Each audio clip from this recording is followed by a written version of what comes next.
Convido os irmãos a abrirem as suas Bíblias na primeira carta do apóstolo Pedro, capítulo 2, 1 Pedro 2. Nós leremos o texto que vai do versículo 4 até o versículo 8.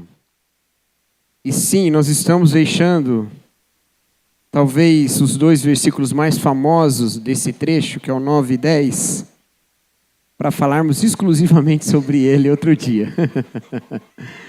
Hoje nós vamos falar do versículo 4 ao versículo 8 do capítulo 2 de 1 Pedro. 1 Pedro 2, de 4 a 8.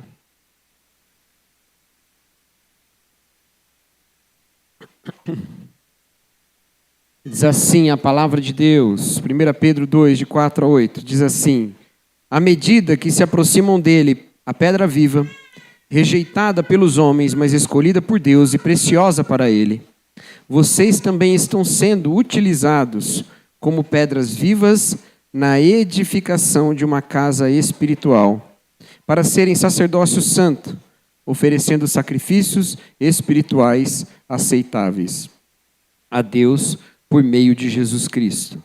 Pois assim é dito na Escritura: eis que põe em Sião uma pedra angular, escolhida e preciosa, e aquele que nela confia jamais será envergonhado. Portanto, para vocês, os que creem, essa pedra é preciosa, mas para os que não creem, a pedra que os construtores rejeitaram tornou-se a pedra angular, e uma pedra de tropeço e uma rocha que faz cair.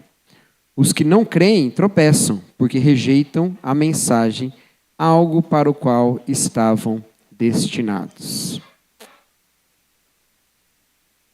Essa é a palavra de Deus, dada pelo apóstolo Pedro, a todos aqueles que ele chama na sua epístola de crentes, cristãos, irmãos da dispersão. Gente espalhada por tantas regiões diferentes do mundo conhecido da época, especialmente ali da região do Mediterrâneo. Ele escreve essa carta para um grupo muito grande de cristãos. E aqui ele usa algumas imagens de pedra. Algumas imagens de pedra. Ele fala de Jesus Cristo como sendo uma pedra. E que pedra é Jesus Cristo? Talvez nós poderíamos falar de Jesus como uma pedra preciosa. Seria algo não inédito no texto bíblico, já que o reino de Deus foi comparado com uma joia, uma pérola de grande valor. Mas não é essa imagem que Pedro escolhe aqui. Porque ele não está falando de Jesus apenas como um tesouro que nós possuímos e colocamos no nosso bolso. A forma como Pedro coloca aqui a respeito do Senhor Jesus Cristo, sendo uma pedra, é a de Jesus como uma pedra angular. Pedra angular é aquela que sustenta uma construção. Não é exatamente um alicerce. Há usos diferentes de uma pedra angular, mas para você ter uma ideia, quando você faz um arco, sabe aqueles arcos, né, que se faz em construção? Antigamente fazia-se aqueles arcos de pedra. E aquele arco não cai. E arcos que sustentam pontes, inclusive, sabe aquelas pontes que são sustentadas por arcos? Como é que ela não cai, não é? Porque tem uma pedra ali no meio, que encaixa, e que ela ajuda a fazer com que a força para baixo e as forças dos arcos segurem a estrutura toda para cima. Por isso que dá para construir construções gigantescas, todas arqueadas, como o Coliseu, por exemplo. Todinho arqueado e ficava de pé. Pelo menos uma boa parte dele ficou de pé, né? Outra parte já não está mais tão de pé assim. Essa pedra, que sendo uma pedra, sustenta tudo, ainda que seja uma pedra só. Jesus Cristo é essa pedra angular, sem o qual o edifício todo desmorona. A pedra que, se não estiver bem posicionada e que, se não for de fato confiável e resistente, não sobra pedra sobre pedra, não sobra mais nada. Mas Pedro, cujo nome significa pedra também, escolhe falar sobre isso de uma maneira que não nos deixa escapatória e que coloca sobre nós algumas exigências. Porque o que o texto está dizendo aqui nada mais é do que sobre o discipulado. Quando eu falo discipulado, talvez na sua cabeça venha logo a ideia de uma convivência com alguém mais experiente na fé e que vai te indicar uma caminhada. Ou talvez você já está pensando direto nos nossos pequenos grupos, que são ambientes de discipulado. Talvez você tenha pensado em alguém que no início da sua caminhada da fé foi alguém importante no seu ensino. Mas discipulado não é isso, meus queridos. Isso aí pode ser chamado de um programa de discipulado. Seja ele formal ou informal, estabelecido ou orgânico. É um programa de discipulado. O discipulado, de fato, é a característica daquele que é um discípulo de Jesus. Quem é discípulo de Jesus? Todos nós que cremos em Jesus Cristo. E o que quer um discípulo em relação ao seu mestre? O discípulo quer ser como o mestre. Pedro está falando sobre isso nesse texto. Porque ele diz, à medida que nós nos aproximamos da pedra viva, também somos feitos pedras. Entendeu? Há um processo de assemelharmos-nos com Cristo. Ao nos aproximarmos dele, a pedra viva, nós também vamos nos tornando pedras.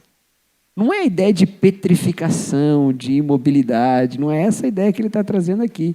É a ideia da sustentação. É a ideia da edificação. Nós nos aproximamos de Jesus, que é pedra viva, e nós também vamos nos tornando a semelhança dele. Esse é um processo natural e indispensável do discipulado a partir da fé.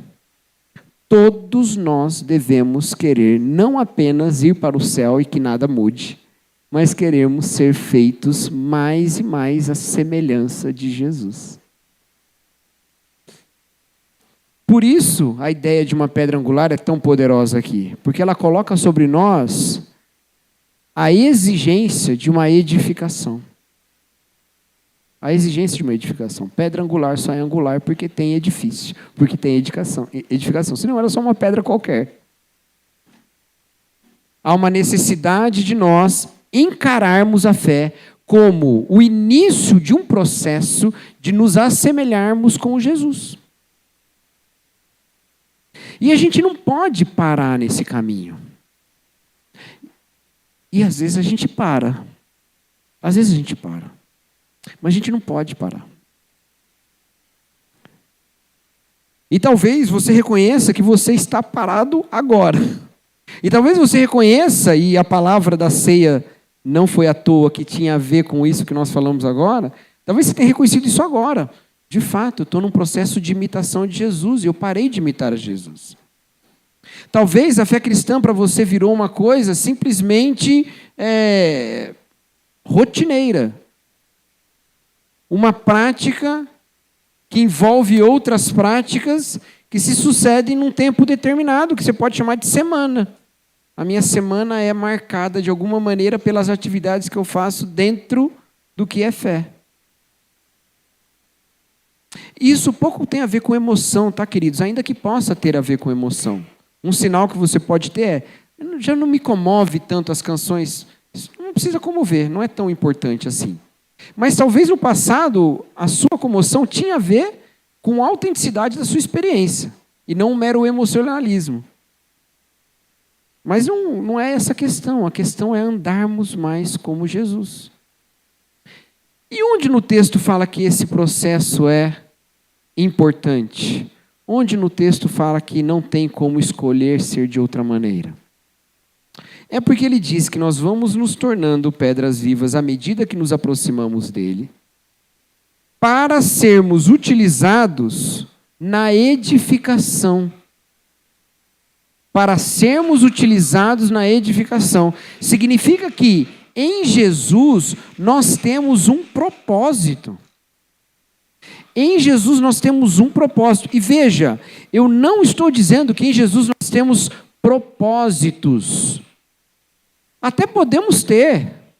Até podemos identificar dentro do reino de Deus, por causa dos nossos dons, caminhos em que nós somos utilizados com mais frequência pelo Espírito. Tudo bem. Mas há um propósito que unifica todos nós. E que propósito é esse, meus queridos?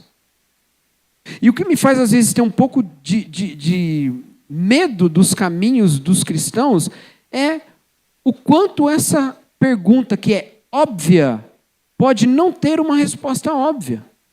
Pode não ser tão clara assim. Por isso eu não vou pedir para nenhum de vocês responder. Para não correr o risco de humilhar ninguém aqui. Brincadeira. Porque a pergunta é, qual é esse nosso propósito? Ela tem uma resposta nesse texto. Nós temos o propósito de edificarmos um templo, um santuário, onde são oferecidos sacrifícios espirituais. Em outras palavras, o propósito da nossa vida é adorar a Deus. É que a nossa vida seja um culto a Deus. Até porque, se nós somos pedras vivas desse templo, não existe mais aquele negócio de adorar na igreja, porque eu sou pedra viva de um templo que está o tempo todo nesse templo. O tempo todo edificando esse templo. Não esse templo aqui. Não esse.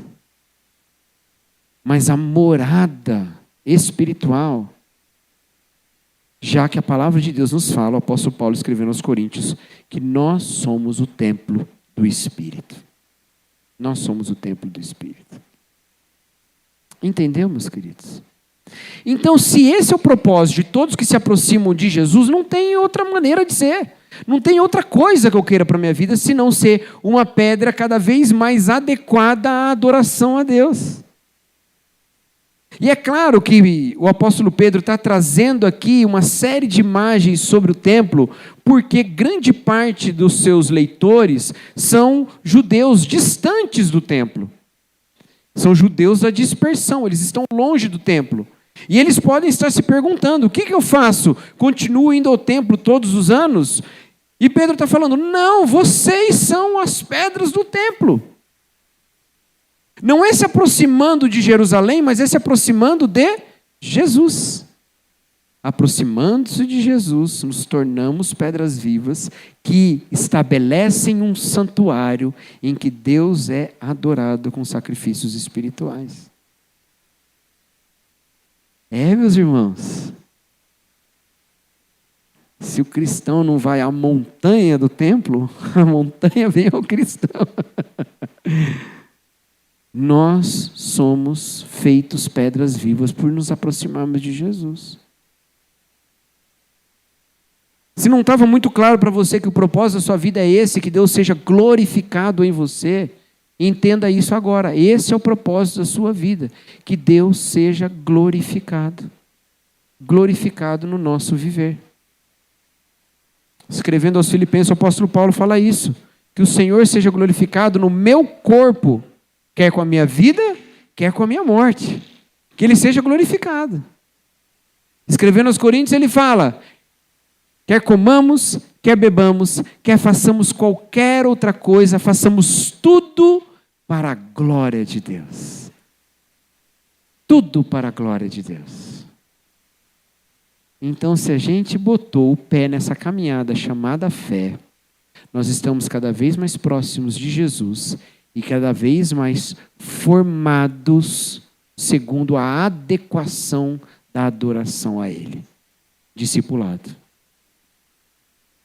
O discipulado é a caminhada de um pecador se tornando um adorador.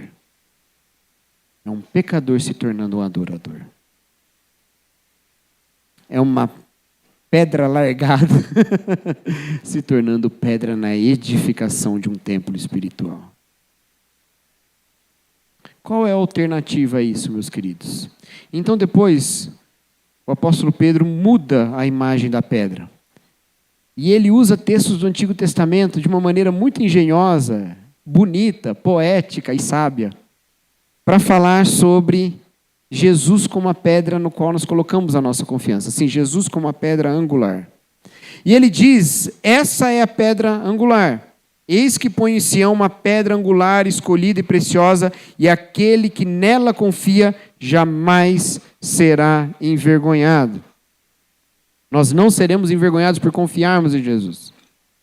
Então nós que confiamos em Jesus, nós que cremos em Jesus, colocamos toda a nossa confiança nessa pedra que não vai deixar o templo cair, que não vai deixar o edifício ruir. Essa pedra que sustenta, nós podemos confiar nela. Nós podemos confiar nela. Mas ela não é uma pedra que todo mundo confia. Ela não é uma pedra que todo mundo acolhe. Então ele, em seguida, usando mais 2 textos do Antigo Testamento, ele fala, a pedra que os construtores rejeitaram se tornou a pedra angular. Porque ele foi rejeitado, mas se tornou a pedra angular, se tornou a pedra mais importante. E em seguida, ele fala, uma pedra de tropeço, uma rocha que faz cair. Meus irmãos, entenda a dureza disso que está sendo dito aqui. Se confiamos em Jesus, jamais seremos abalados, porque Ele é uma pedra angular que sustenta, que ninguém que confia nele será envergonhado.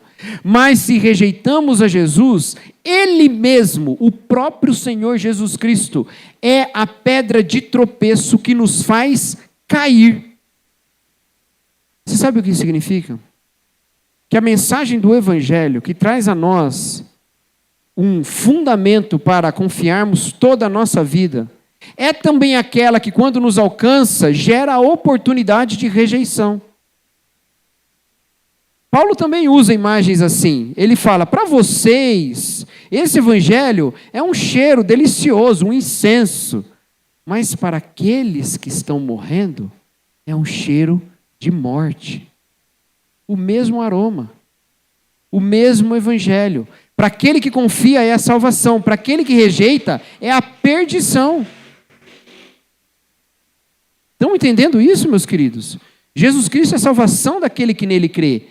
E de quem o rejeita, Jesus Cristo é a perdição. Alguém fizer um corte agora, eu falo, Jesus Cristo é a perdição, aí eu que estou perdido, né? Eu falo, não faça essa maldade. Mas é isso que esse texto está falando. Para quem confia em Cristo, ele é a salvação. Para quem o rejeita, ele é a perdição. Ele é a pedra de tropeço.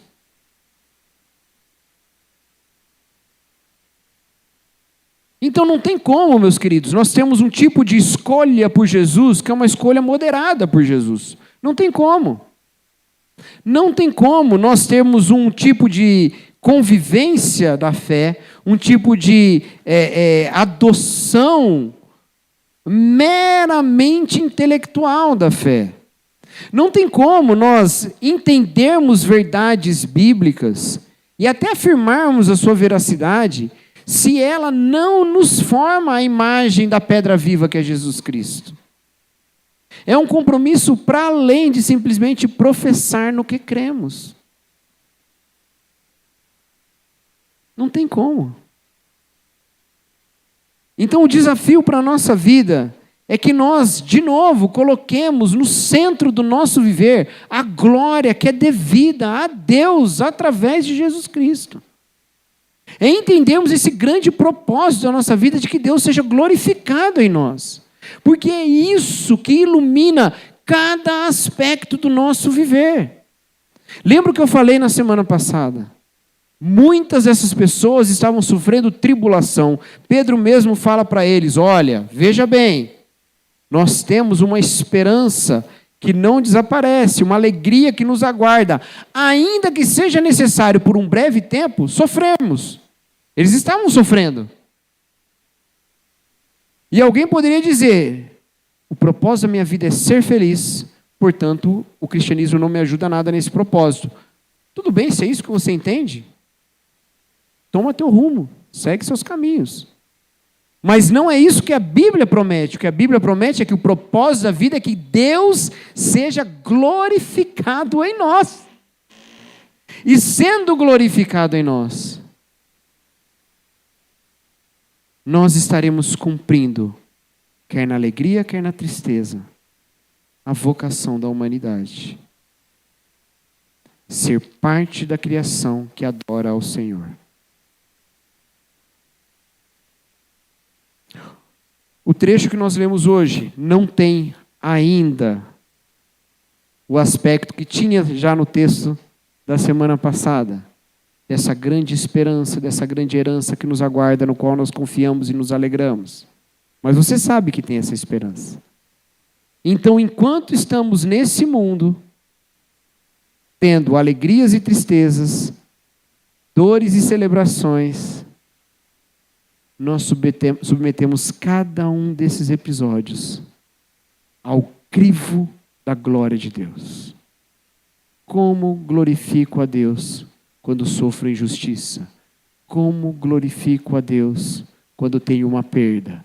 Quando glorifico a Deus quando tenho uma má notícia?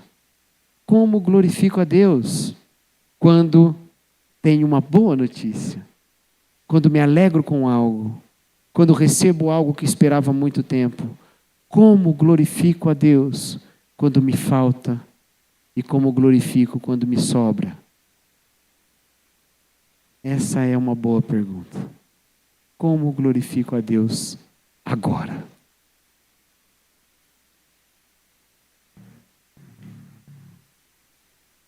Não é um mero perguntar para quê. Eu sei que existe essa frase e que algumas pessoas gostam muito, né? Não pergunte o porquê, pergunte o para quê, né? Não. A pergunta é como Deus é glorificado nisso? Como Deus é glorificado nisso? Porque o para quê às vezes coloca um outro propósito, às vezes um propósito até concorrente. O para quê às vezes não nos deixa lamentar. Não, eu tenho que encontrar um propósito para isso. E às vezes você não vai achar. Deixa eu já falar. Tem tragédia que atinge a nossa vida que não tem para quê, não. Não tem o que descobrir. O que tem? Na época da pandemia, o N.T. Wright escreveu um texto que foi publicado no jornal inglês, que dizia assim: o lamento é o que o cristão faz quando ele não tem respostas. O título era: a igreja não tem uma resposta para a pandemia e nem deveria ter. Difícil, né? E ele diz: a gente esqueceu a arte do lamento. O lamento é justamente glorificar a Deus, indo a Ele com a nossa tristeza, sabendo que a gente não sabe o para quê, não sabe o porquê. Ainda assim Deus é glorificado. Como me assemelhar mais a Jesus Cristo na minha caminhada?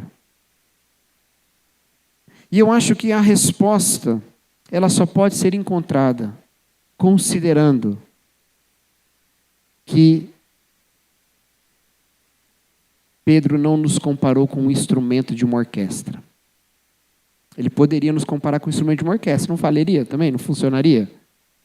À medida que nos aproximamos do grande maestro, somos nós tornados instrumentos de uma orquestra para a glória de Deus. Funcionaria.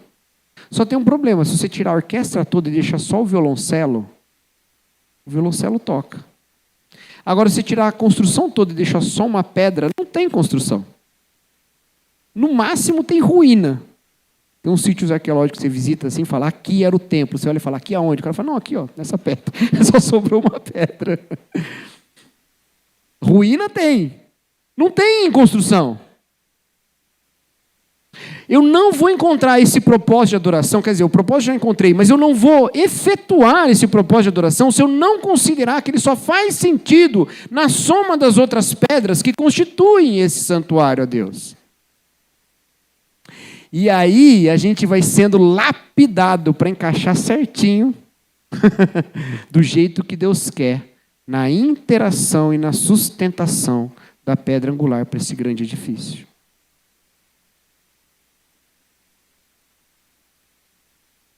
O que isso nos diz é que Deus não é plenamente glorificado em mim como Ele é plenamente glorificado em nós.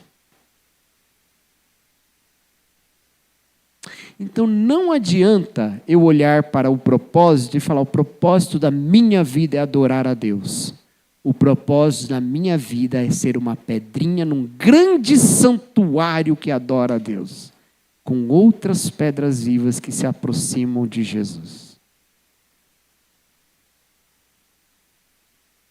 É claro que eu espero e tenho certeza que há episódios maravilhosos em que Jesus é glorificado na sua vida sozinho. Mas nem nesses momentos você é glorificado sozinho. Porque o que te moveu a dar glória a Jesus no momento que você toma uma decisão pela santidade ao invés de tomar uma decisão pelo pecado, uma decisão pela bondade ao invés da decisão pelo egoísmo, uma decisão pelo amor ao invés da decisão pelo ódio, todas as vezes que Deus é glorificado dessa maneira, Ele não é glorificado porque você é uma pessoa especial, alecrim dourado que nasceu no campo. É porque você, na caminhada familiar, foi edificado por irmãos que andaram com você até ali. Queridos, a fé que nós carregamos, ela é como Paulo falou lá no texto da ceia. Eu transmiti o que eu recebi. Nenhum de nós está sozinho. Nenhum de nós pode dizer assim: o Senhor apareceu a mim e me iluminou. Como aqueles filmes de disco voador, lançou um facho de luz sobre mim. Me levou ao céu e agora eu estou aqui, né? Proclamando coisas que nenhum de vocês poderia pensar. Não. Nós fomos edificados uns aos outros. Edificamos uns aos outros, fomos edificados uns com os outros. Uns pelos outros. Para juntos adorarmos ao Senhor. E eu não estou fazendo propaganda do livro do Ranieri, mas poderia fazer porque o livro é muito bom. Uns aos outros, queridos. Nesse santuário. Então veja, a nossa busca por essa santificação, a nossa busca por esse discipulado, sim, exige um olhar muito criterioso sobre a nossa vida. Um desejo muito profundo pelo leite espiritual que nos transforma segundo a imagem de Jesus Cristo, que nos forma segundo essa pedra viva da qual nós estamos nos aproximando. Mas isso não é o bastante. Isso não é o que eu quero. Eu não quero ser o santarrão no meio dos santinhos. Eu quero ser parte de uma santa família, de um santuário que dá e que proclama e que presta ao Senhor sacrifícios espirituais. Esse santuário do qual nós fazemos parte. Eu não quero vir aqui aos domingos orar ao Senhor e falar assim: Senhor, louvado seja o seu nome, porque eu sei que na caminhada da edificação eu tenho lutado e vencido batalhas que antes pareciam invencíveis para mim na tentação. Eu quero, junto com os irmãos, cantar a Ele todo o som de todos nós, porque é em nós que Ele é glorificado. Eu quero louvar a Deus e dizer: o Senhor é adorado e exaltado, porque o Senhor colocou uma irmã, como a irmã Andressa, por exemplo, para ser extensão da graça do Senhor na vida de uma pessoa que precisa. Não fui eu, pastor, lá visitar, foi ela. Porque colocou o irmão Paulo para testemunhar do evangelho lá na sua empresa. Não fui eu que fui lá pregar com uma mensagem de 3 pontos. Foi ele. Porque o Senhor tem sido glorificado, porque Ele tem nos feito pedras num santuário, no qual Ele é exaltado. Então não é o propósito da minha vida. É o nosso propósito como comunidade. Porque esse é o propósito para toda a humanidade. Deus chama toda a humanidade para ser adoradora. Nós só somos parte da humanidade consciente disso. E que não só é consciente, mas que crê. E porque crê, vive. Como isso nos coloca em atitudes práticas? Primeiro, eu busco a palavra do Senhor, como nós vimos na semana passada, buscando reconhecer como é esse Jesus, por meio de quem eu quero viver. Segundo, eu Caminho com os meus irmãos em edificação mútua. Caminho com os meus irmãos em edificação mútua. Gente, a nossa vida é um pouco sim dar conta do nosso irmão. É um pouco. O problema não está que o seu irmão está preocupado com a sua vida. O problema é que o seu irmão não está preocupado com a sua vida, mas finge que está. Na verdade, ele só quer saber a fofoca. Ou ele só quer pagar de santarrão. Aí está errado. O problema de nós nos preocuparmos com as coisas dos outros não é que a Bíblia não manda isso. Não, ela literalmente manda. Para nós nos importarmos mais com o que é dos outros do que com o que é nosso. O problema é que isso deveria ser dentro do amor, da busca pelo bem do outro. E não da busca do meu próprio bem, obviamente que não, mas também nem da busca do adequar o outro ao que eu acho que é certo. Não. É da busca de juntos sermos um santuário em que Deus é edificado. Por isso nós devemos juntos zelar pela doutrina, zelar pelo ensino, zelar pela adoração, zelar pela prática correta da vida cristã, zelar pelas nossas liturgias e as formas como nós cultuamos a Deus, porque nós nos preocupamos uns com os outros.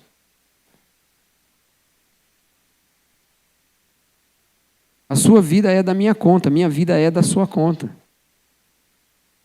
Mas não porque eu presto conta para você, mas porque você presta a Deus conta por mim. Estranho, né? Mas é. Um rabino que disse que toda vida é uma resposta a Deus à pergunta: onde está o seu irmão? Talvez ele exagerou um pouco. Toda vida seja um exagero. Mas de alguma forma, muito mais do que a gente queria era isso. Prestar contas a Deus do nosso irmão. Um cuidado com o nosso caminhar, numa busca por crescer na semelhança de Cristo. Um cuidado com o nosso irmão. E se a gente tem um certo enfoque nesse cuidado com o nosso irmão, a gente tem um ambiente em que o próprio irmão pede ajuda. Em que o irmão vem e fala: eu preciso de ajuda, porque eu, de novo, tenho lutado com isso. Eu, de novo, tenho reagido da maneira que eu não devo reagir. Eu, de novo, vejo a carnalidade tomar conta da minha vida. Eu, de novo, vejo tentações vencidas voltando.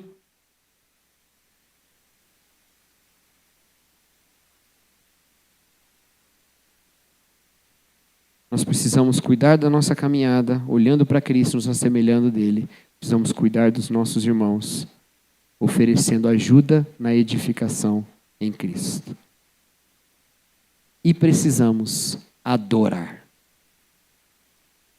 Queridos, tudo que nós fazemos, fazemos para a glória de Deus. Nós somos pedras vivas de um templo espiritual. Maravilha. Então, para que essas pedras aqui? Se tudo que eu faço é para adorar a Deus, para que adorar aqui? A questão é que tudo que eu faço é para adorar a Deus, mas nem tudo que eu faço é só para adorar a Deus. Entende? Tudo que eu faço é para adorar a Deus, mas nem tudo que eu faço é só para adorar a Deus. Eu trabalho para adorar a Deus. Meu trabalho é adoração a Deus. Os reformadores batiam muito nessa tecla. Como é que um sapateiro adora a Deus? Fazendo um bom sapato e cobrando um preço justo. Está glorificando a Deus. Mas o sapateiro também trabalha para ganhar dinheiro, para botar comida no prato, para realizar ações, para um monte de coisa. Para comprar um aspirador robô.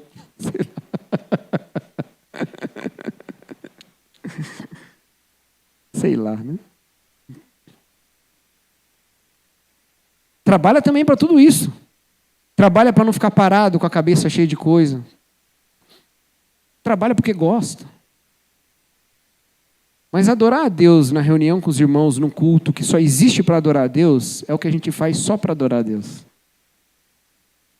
E se eu não adoro a Deus com os meus irmãos e falo: não, mas o Senhor é adorado da forma como eu vivo, o Senhor é adorado quando eu vou trabalhar, o Senhor é adorado com o meu estudo, o Senhor é adorado com, sei lá, o que eu posto na internet. O Senhor é adorado quando eu mando um superchat para aquele podcast. O Senhor é adorado. Não, meus queridos. Ele é adorado agora, que você tem essa consciência, mas passa um tempo sem fazer a adoração única e exclusivamente a Deus, para ver se você não vai depois confundir o trabalho para adoração, no qual você também é dinheiro, com o ganhar dinheiro como forma de adoração e mamão vira seu ídolo. Vê se isso não vai acontecer. Vai acontecer. Se a adoração exclusiva a Deus não qualifica o resto todo da minha adoração, em breve todos os outros ídolos vão tomar o meu coração. E é isso que a gente faz aqui hoje. Com frequência a gente diz, o culto começa agora, mas ele não acaba quando termina aqui essa reunião. E amém, é verdade isso. Mas se não começa aqui, também não começa, viu? Também não começa. Segundo, né? Amanhã eu vou trabalhar e é para a glória de Deus, amém. Na outra segunda também, né? Aí chega uma hora que você fala assim, não tem que trabalhar, tem que... E a parte da glória de Deus é esquecida. Aqui nós nos lembramos o motivo pelo qual nós fazemos todas as outras coisas. Aqui nós nos lembramos que nesse falso santuário, porque ele é um santuário de mentirinha, nós lembramos que nós somos o verdadeiro santuário.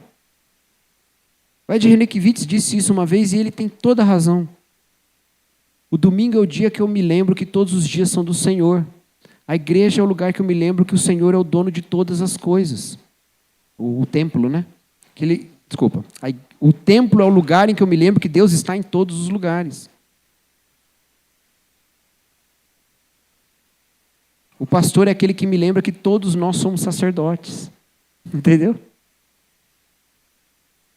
Então o que está acontecendo aqui hoje, meus queridos? Estamos cultuando a Deus para lembrar que todos os dias nós cultuamos a Deus.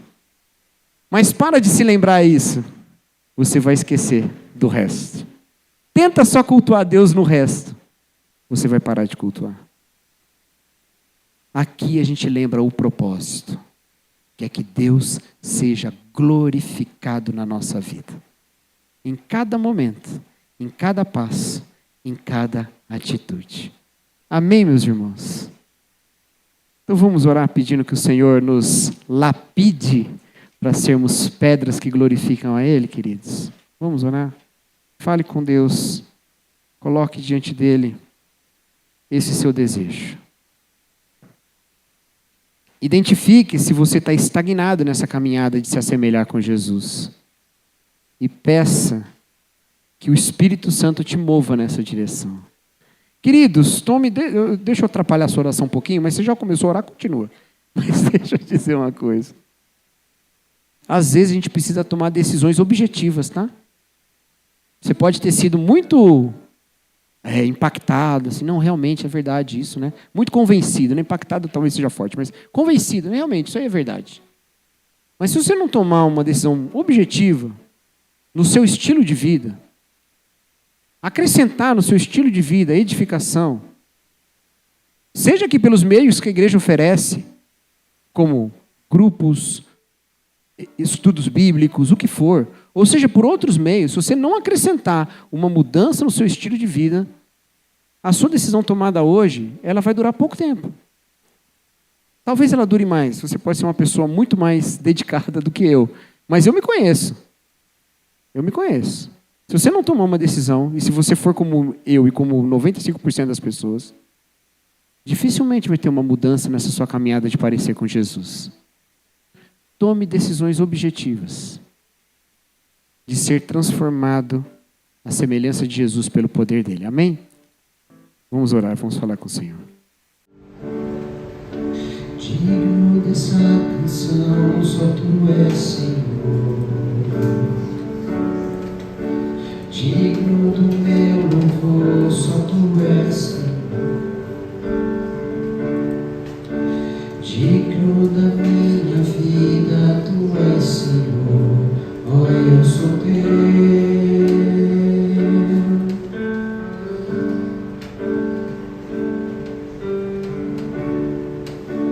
Nome que é sobre todos é o teu Jesus. Fonte da salvação, só tu és Jesus. Digno da minha vida, tu és Jesus. Ó, eu sou teu. Ó, eu sou teu. Ele é santo. Santo, és incomparável, és inigualável. Abre os meus olhos, Senhor, mostra quem tu és e enche o meu coração do amor que faz mudar o mundo. Ele é digno da nossa canção, do nosso louvor, de toda a nossa vida. Nosso propósito é oferecer sacrifícios de adoração a Ele. Digno dessa canção, só tu és, Senhor. Digno do meu louvor, só tu és, Senhor. Digno da minha vida, tu és, Senhor. Ó, eu sou teu.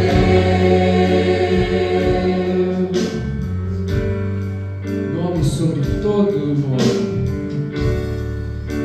Nome que é sobre todos é o teu Jesus.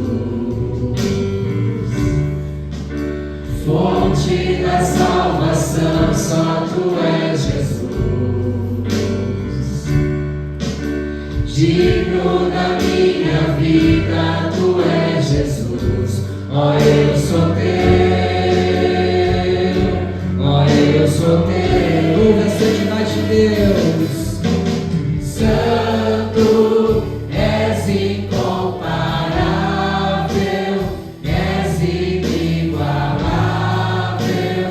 Abre os meus olhos, Senhor, mostra quem tu és e enche o meu coração do amor que faz mudar. Ele é santo. Santo, és incomparável, és inigualável. Abre os meus olhos, Senhor, mostra quem tu és e enche o meu coração do amor que faz mudar o mundo. Que nós sejamos edificados sobre o fundamento que é Jesus Cristo, o alicerce, e nenhum outro alicerce pode ser lançado. Eu vou construir minha vida em ti. Tu és meu fundamento. Eu vou confiar somente em ti. Não vou ser abalado. Eu vou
Senhor, nosso Deus, ao iniciarmos esse momento de culto, ó Pai, nós pedimos que o Senhor fosse engrandecido nas nossas vozes, oração, na ceia, na pregação. Senhor, esse é o culto que nesse momento nós prestamos ao Senhor. E assim como o nosso coração, ele tem as suas imperfeições, mas é sincero, verdadeiro ao Senhor, que é digno de toda a honra e de toda a glória. Mas o pedido que fazemos agora, ó Deus, é pelo culto que continua, que o Senhor continue glorificado, exaltado, louvado, pelas pedras vivas, a semelhança da pedra viva, que edificam um santuário onde são oferecidos sacrifícios espirituais. Que o Senhor seja exaltado na igreja que não é um prédio, mas que é um povo que é um templo no qual o Senhor habita. Que o Senhor seja exaltado, ó Pai, como foi essa noite, em cada momento da nossa vida, por mais trivial que seja, por mais ordinário que seja, que o Senhor seja glorificado, porque não há outra razão para a nossa existência que não seja que o Senhor receba toda a glória.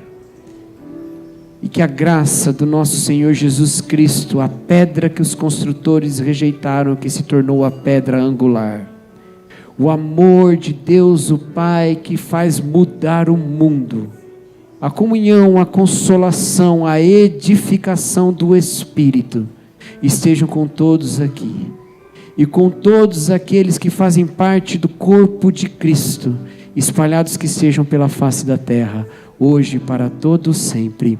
Amém. Os irmãos podem se assentar.